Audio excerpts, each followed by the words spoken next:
Megastar చిరంజీవితో Waltair వీరయ్యలో screen share చేసుకున్నాడు mass Maharaja Raviteja. ఆ cinema hit అయింది, అంతవరకు ఓకే. కానీ ఇప్పుడు రవితేజ కొత్తగా చిరు ఐడియాని షేర్ చేసుకున్నాడు. అదే పంచిచ్చేలా ఉంది. మెగాస్టార్ దారిలో తను నడిచేసరికి తన కొత్త సినిమా ఆగిపోయింది. మరో 2 ప్రాజెక్టులు పట్టాలు తప్పేలా ఉన్నాయి. ఎందుకు? ఇంతకీ తనేం తప్పు చేస్తున్నాడు? Take a look.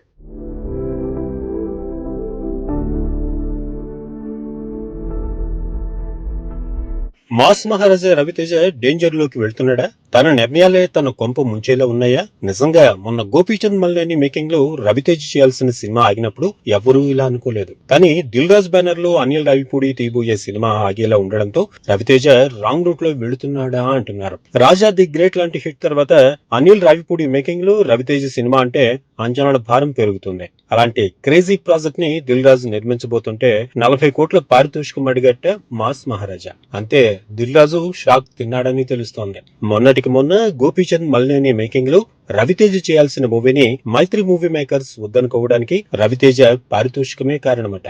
మొన్నటి వరకు Telugu cinema pan India market నేలింది. హిందీ డబ్బింగ్ రైట్స్ తో పాటుగా ఓటీటీ రైట్స్, శాటిలైట్ రైట్స్ అన్ని ఎక్స్ట్రా ఇన్కమ్ వచ్చింది కాబట్టి హీరోలు పారితోషికాన్ని పెంచిన నిర్మాతలు భరించారు. కానీ హిందీ డబ్బింగ్ రైట్స్ డిమాండ్ తగ్గింది. శాటిలైట్ ఛానల్స్ కూడా ఓటీటీ దెబ్బతో సినిమాల రైట్స్ కోసం ఎగబాకటం లేదు.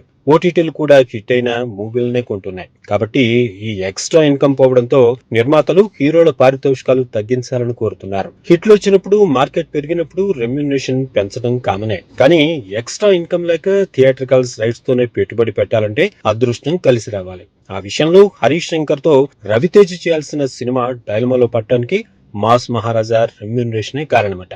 చిరు కూడా ఈ మధ్య దిల్ రాజ్ కి ఓ మూవీ విషయంలో 70 కోట్ల రెమ్యూనరేషన్ అడిగి షాక్ ఇచ్చాడు. అదే పని రవితేజ చేస్తూ ఉండడంతో దిల్ రాజే కాదు, మిగతా ప్రొడ్యూసర్స్ కూడా ప్రాజెక్ట్ ని పక్కన పెట్టేలా ఉన్నాడని అంటున్నారు.